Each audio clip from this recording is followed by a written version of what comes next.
6 mars prochain, les Béninois seront appelés aux urnes pour élire un prochain président de la République. Alors que la campagne tire à sa fin, la campagne électorale, nous avons décidé d'aller un peu plus loin, de voir un peu plus clair avec les porte-paroles du candidat Pascal-Irénée Koupaki. Nous sommes avec David Emmanuel Niaoui, il est l'un de ses porte-paroles. Je vais lui laisser le temps et la parole pour dire qui il est, pourquoi avoir fait le choix d'apporter son soutien, son énergie pour faire élire le candidat Pascal-Irénée Koupaki. Merci infiniment, monsieur, pour cette invitation et pour l'opportunité que vous nous donnez de présenter quand même le travail que nous faisons avec le candidat Koupaki et aussi comment nous le voyons et comment nous voyons tout le reste. Je m'appelle Emmanuel David Niaoui. Je suis enseignant. En ce moment, j'enseigne à l'université d'Abomey-Calavi. Je suis dans le département de psychologie et des sciences de l'éducation. Je suis dans le mouvement Pascal-Irénée Koupaki parce que c'est un monsieur que je connaissais ni d'Adam ni d'Ève, que j'ai rencontré un jour, qui m'a fait forte impression.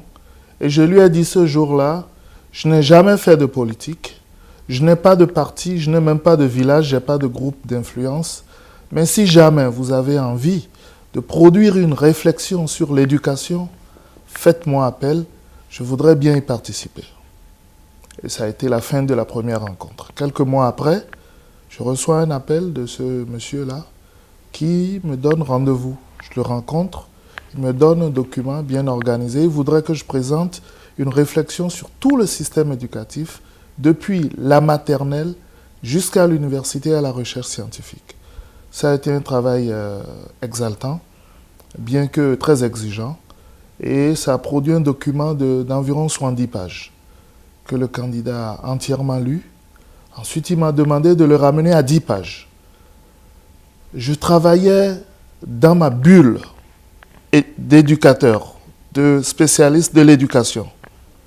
Puis un jour, il me dit, vous allez travailler avec quelques personnes qui s'occupent du secteur social. Santé, culture, sport, dialogue interreligieux. Toutes les questions sociales, vous allez travailler ensemble. Il avait vu des experts dans chacun de ces domaines.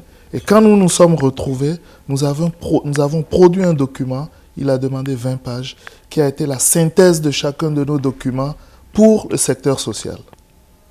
Et un jour, il nous invite à un atelier, sur 2 jours. C'était des experts dans 11 domaines. Nous faisions un sous-domaine. Il y en avait 11. Économie, sécurité, énergie, eau. Et nous sommes restés 2 jours et nous avons mis nos idées ensemble. Et c'est de là qu'est venu le projet de société. Et tout ce travail a été conduit par M. Pascal-Irénée Koupaki en personne. Alors là, j'ai eu énormément d'admiration pour l'approche, pour l'organisation. Vous savez, moi, je suis un enseignant. Et c'est difficile de faire travailler un enseignant s'il ne perçoit pas le bien fondé de ce qu'il fait. J'ai énormément apprécié. Et le projet de société dont on parle aujourd'hui, le document là, je le considère comme étant mien. Parce qu'il y a mes nuits blanches dedans, il y a les moments que j'ai sacrifiés dedans, il y a l'énergie que j'ai mise dedans, il y a le travail, l'échange que j'ai fait avec d'autres personnes. Alors c'est ça qui fait que je suis devenu un accompagnateur inconditionnel du candidat Koupaki. Donc ça répond à beaucoup de questions à la fois. Qui je suis, enseignant, comment je suis arrivé avec Koupaki, c'est par conviction que quelqu'un qui travaille avec une telle méthode et un tel engagement, au départ, nous sommes arrivés dans mon équipe à environ 1200 pages. Au total, tout le travail devait faire autour de 2000 pages. Il a lu absolument toutes les pages. Ça, c'est quelqu'un qui sait ce qu'il veut et qui sait comment organiser le travail. Pascal-Irénée Koupaki, avec vous, ça a été un coup de foudre. Ensuite, je pense que vous vous êtes fécondé au niveau des idées, ce que vous expliquez. Il y a eu un travail de fourmi, un travail préalable de ratissage, de PowerPoint, d'atelier, de préparation du candidat. C'est un monsieur qui a de l'ambition et qui se donne les moyens et qui sait s'entourer des gens pour atteindre les objectifs qui se fixent. Mais est-ce que tout cela n'est pas remis en cause dans cette élection où on a plus l'impression que ça se joue sur des questions d'ego, des questions de personnes? Est-ce que l'élection de 2016 va-t-elle se jouer sur tes idées ou sur les hommes? Vous touchez un point sensible. Je vous félicite pour la question, parce que c'est une question que nous nous sommes posée. En tant que purement technicien, moi, je vous donne mon billet. C'est une certaine maturité je ne comprends, intellectuelle du peuple pour le faire, le persuader à voter pour un programme. Tout à fait. Je ne comprends absolument rien à ce qui se passe sur le terrain, je vais vous le dire, hein, sans honte. Chacun a son domaine d'activité dans une entreprise aussi variée. Alors, à un moment, nous qui travaillons sur le papier en vase clos, la nuit, quand personne n'est là, nous nous sommes dit, mais à voir ce qui se passe sur le terrain, est-ce que ce candidat a la moindre chance? Surtout que nous savons qu'il n'a pas, il doit avoir l'un des budgets les plus faibles des candidats sérieux. Et je me suis dit, comment est-ce qu'il y arrive? Et c'est là où je développe encore plus de respect pour le candidat, parce qu'il a une vue multiple et globale de toute la question. Avant que nous ne soyons embarqués dans le mouvement, il avait pris son bâton de pèlerin, fait le tour des 77 communes, parlé avec des gens, pris des contacts. Des gens lui ont fait des promesses fermes que la façon dont tu procèdes, ce n'est qu'avec toi que nous pouvons travailler. Je vous dis quelque chose par exemple. Il y a une union de producteurs qui, avant même que tout ceci ne soit engagé, a déjà dit nous voulons travailler pour que le candidat Koupaki devienne président. Au moment où il a fait son investiture, c'était des représentants des 546 arrondissements du pays qui sont venus. Ce n'est pas des invités, ce n'est pas des curieux qu'on va payer à la fin. C'est des gens qui représentent Koupaki sur le terrain qui sont venus. Donc, cela montre que cela apaise notre inquiétude d'intellectuel, que le travail ne se fait pas sur le terrain, que le travail se fait plutôt de façon très scientifique et très élaborée. Et le temps nous l'a prouvé. Quand le projet de société est sorti, le candidat est allé sur le terrain, allé le présenter à tous et dit « Voilà ce que vous m'avez dit, voilà ce que ça a donné ». Et cette approche, cette deuxième approche, lui a développé davantage de sympathie. Et maintenant, quand l'argent maître est en train de parler, on retrouve une résistance à l'argent quand les gens disent « Nous savons que ceux qui apportent l'argent, c'est pour nous acheter et après se faire rembourser. » Mais celui qui vient, qui nous montre l'avantage, le bien fondé pour nous à le choisir, c'est lui qui est intéressant. Mais je vous dis, ce pays est dans une transition. Les élections étaient toujours faites sur une base régionaliste, sur une base affective ou sur une base purement pécuniaire. Le programme n'est pas déterminant. Le programme, dans le passé, n'a jamais été sérieux. Mais ces élections-ci, Votre intime conviction, c'est que ça va se jouer sur les idées, sur le programme? Non, pas encore. C'est pour ça que je dis que nous sommes une société en transition. Ce n'est pas encore rentré dans l'habitude. Mais si vous êtes un bon observateur, vous allez voir que tous les candidats sérieux ont été obligés de produire un projet de société. Il y en avait qui n'en avaient pas. Un des grands candidats, c'est au cours d'un débat comme ça, où le représentant du président Koupaki parlait de son projet à l'aise et l'autre ne pouvait même pas donner le titre du projet. Nous, ça, tout le monde a su qu'il n'y avait pas de projet. Et on s'est mis rapidement à la cuisine pour en concocter un. Il est sorti. Et selon les avis des journalistes, ça a beaucoup l'air de copier-coller d'autres projets.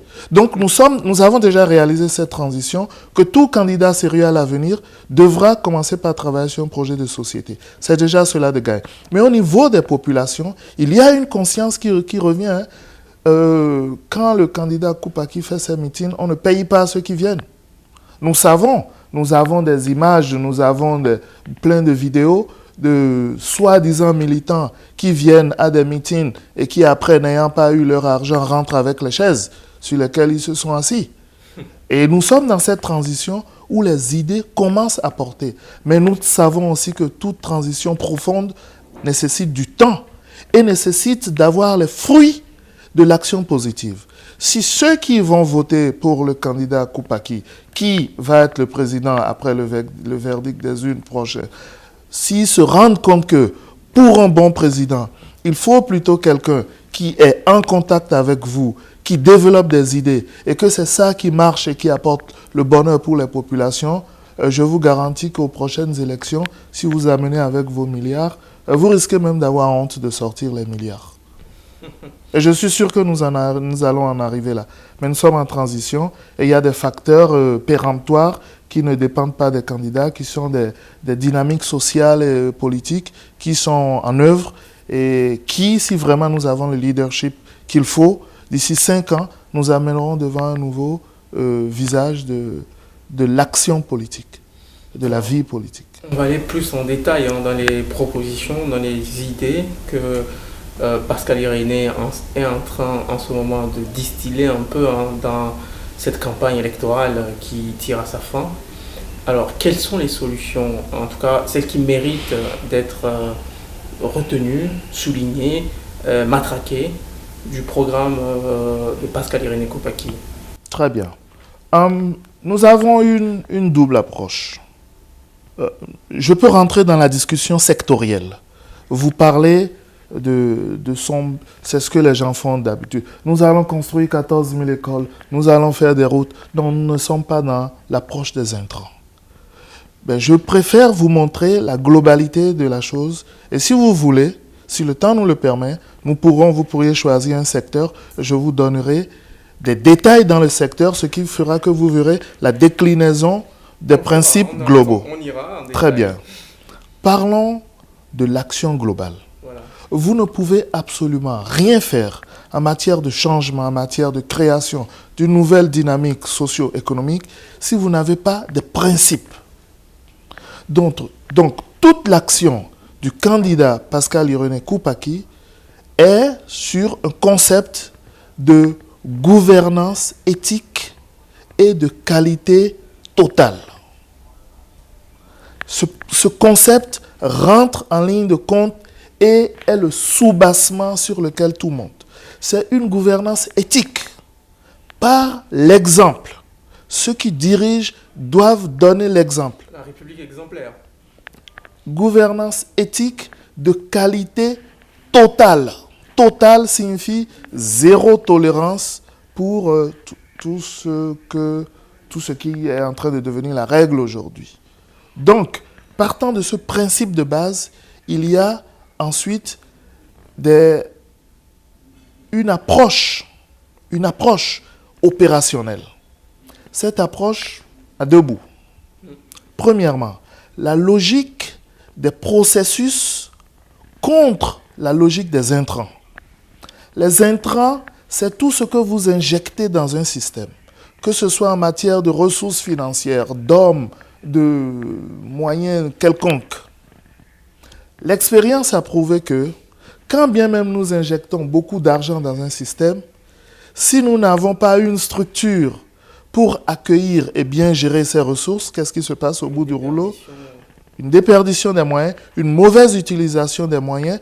Vous avez même une mauvaise éducation des utilisateurs de ces moyens parce que vous vous retrouvez dans un cas où quelqu'un a des moyens, il ne sait pas ce qu'il va faire avec, comme la tentation rime avec moyen, on est vite tombé. Donc, plutôt que de mettre l'accent sur les intrants, dont nous ne nions pas l'importance, il faut les moyens pour faire l'action.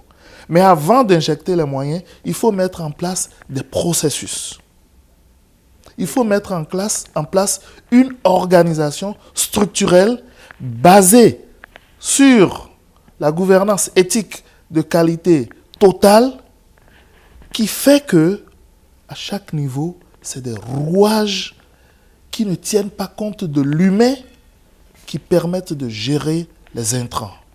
Par exemple, la passation de service. Vous avez une jolie montre. Pour l'acheter, je crois que vous êtes allé dans un magasin, vous aviez pris des dispositions, vous aviez vos ressources, vous avez fait votre choix, vous l'avez payé. Ce n'est pas comme ça pour le gouvernement. Si le gouvernement veut acheter une montre, il va lancer un appel d'offres. et des gens vont soumettre. Au Ghana, pour donner un exemple, quand un appel d'offres à un niveau supérieur dépasse 90 jours, il est annulé. Aucun appel d'offres ne doit dépasser 90 jours. Au Bénin, la moyenne pour conduire un appel d'offres, c'est 380 jours. Ça fait plus d'un an. Dans un pays à côté, si ça fait plus de 3 mois, c'est que le processus a un problème, il faut l'arrêter. Et ça, c'est l'exception de la règle, que ça arrive à 3 mois. Pourquoi? Au Ghana, les appels d'offres sont sur le site. Allez taper simplement Ghana Procurement. C'est une gestion transparente des affaires. Une gestion qui implique des processus sur lesquels les hommes ont très peu d'influence. Okay. De telle façon que les processus se déroulent. Des institutions fortes plutôt que des hommes forts. C'est cela. Okay. Mais ça, c'est à un niveau beaucoup plus global, plus politique. Ici, nous sommes dans l'opérationnel. Il faut mettre en place des systèmes. Je prends un cas très simple, je suis un enseignant. Pour nommer un directeur d'école, il y a 1000 écoles. Il y a 8000 écoles au Bénin aujourd'hui, 9000 bientôt. Il faut le faire du ministère à Porto Novo. Ce qui n'est pas normal. C'est ça qui donne lieu à la politisation. Ça fait que qui ne faut pas nommer, on va le nommer. Mais dans d'autres pays, avant de devenir directeur, il faut devenir instituteur principal. Et ce n'est pas possible de nommer un directeur s'il n'a pas été instituteur principal. Donc, ça c'est un rouage tout simple qui fait que tous ceux qui seront nommés directeurs un jour ne seront que des instituteurs chevronnés. Donc, méritant d'être... Vous voyez, c'est ça un processus. Cela fera qu'on ne pourra jamais nommer un directeur rien que parce qu'il appartient à un parti. Alors, je crois que vous avez entamé vous avez un peu touché aux engagements du candidat Koupaki, parce qu'il en a pris 21 engagements. J'ai dit que l'action, c'était sur deux axes. Le premier axe, c'est les processus contre les intrants. Le second axe, c'est la vitalisation du territoire. C'est-à-dire, plutôt que de conduire le développement du centre vers les périphéries, le développement va partir du village. Nous en avons 6000 villages et hameaux aujourd'hui au Bénin. Chaque village doit devenir une unité économique autonome, de telle façon qu'elle soit en mesure de générer le développement qui permette à ce village de prospérer. Cela fait que 2 villages produisent des choses différentes, mais chaque village peut arriver à une autonomie économique. Je parle de l'unité atomique, la plus petite unité, le village. Mais la vitalisation du territoire a pour hub, a pour centre d'action, la commune. Et la commune... Décentralisation, vous touchez un peu à la décentralisation là. Déconcentralisation. C'est ce mot qui sort des écuries de Koupaki en ce moment. Déconcentralisation. Déconcentration, décentralisation. Les deux doivent aller de pair. Aujourd'hui, je vais vous dire une chose. Si vous avez une activité à financer, il vous faut aller faire la queue devant le bureau du directeur général du budget pour que votre action soit budgétisée. Et avec le président Koupaki, les budgétisations deviennent automatiquement au niveau départemental. Plus personne n'ira au niveau national pour des actes. Cela fait que nous restreignons l'essentiel à un niveau plus petit. Donc, il y a moins de choses à faire. Mais là où les produits sont plus visibles par ceux qui doivent les financer. Si vous voulez faire quelque chose dans un village loin, que quelqu'un est à la capitale, il ne sait pas trop de quoi il est question. Si ça se passe, ça ne se passe pas, ce n'est pas trop son problème.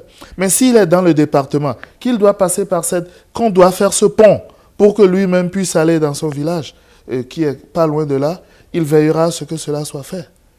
Alors, rapprocher donc l'administration de l'administré et faire que les terroirs soient développés.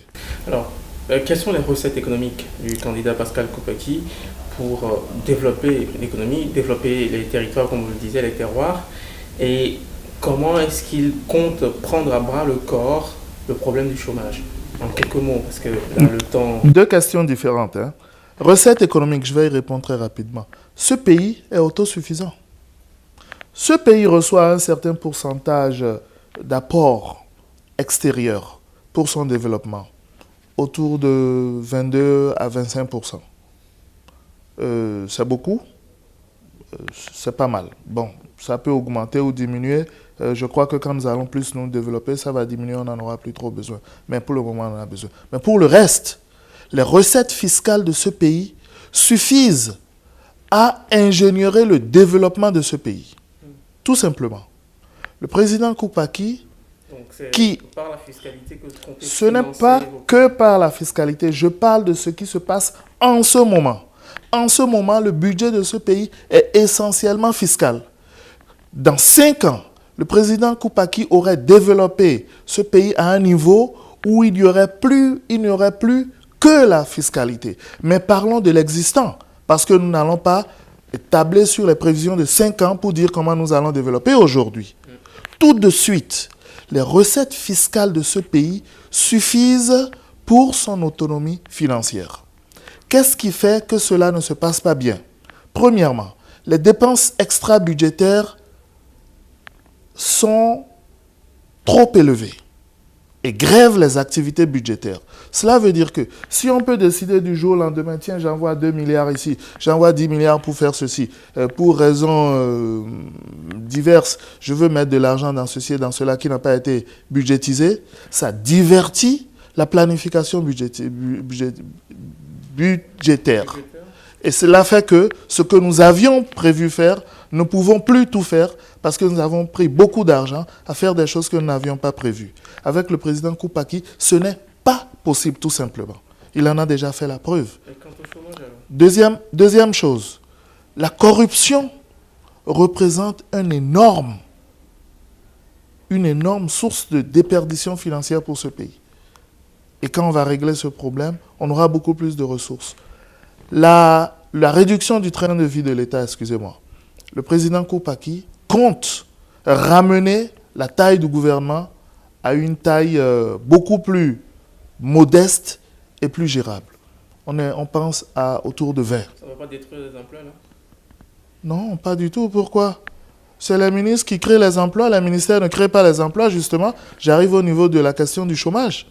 Vous ne pouvez pas être dans un pays où vous centralisez toute l'activité économique dans les mains du gouvernement, où vous tuez les entreprises, où vous ne permettez pas aux petites entreprises de se créer et vouloir que la question du chômage soit réglée. Le Bénin, le titre du projet de société est construire ensemble le Bénin nouveau, Bénin apprenant, entreprenant et innovant. Mais comment est-ce que vous allez parler de Bénin entreprenant si vous n'avez pas de capacité? Bâtir une nation d'entrepreneurs, est-ce que ça peut permettre d'absorber tous les chômeurs? Vous savez ce qu'on appelle un chômeur? C'est quelqu'un qui n'a pas un travail. Oui. Ben, s'il est entrepreneur, il n'est plus chômeur. Mais... Et cela, vous savez, c'est une question complexe. Je vous donne un point qui peut donner 4 points à l'entrepreneuriat. C'est la simple question du contexte judiciaire. Si la justice a son indépendance, cela va favoriser la création d'entreprises, d'associations, de groupements économiques. Aujourd'hui, 95% des entreprises béninoises ont un propriétaire unique parce que les gens ne se mettent pas en association, parce que quand ça ne marche pas, ils n'ont pas la garantie d'un système judiciaire pouvant favoriser le règlement des conflits éventuels. Donc, si nous faisons agir la justice d'un cran, nous poussons l'entreprise de 4 crans. Et cela génère la création d'entreprises. Et vous savez que c'est la création d'entreprises qui est la réponse pour l'emploi.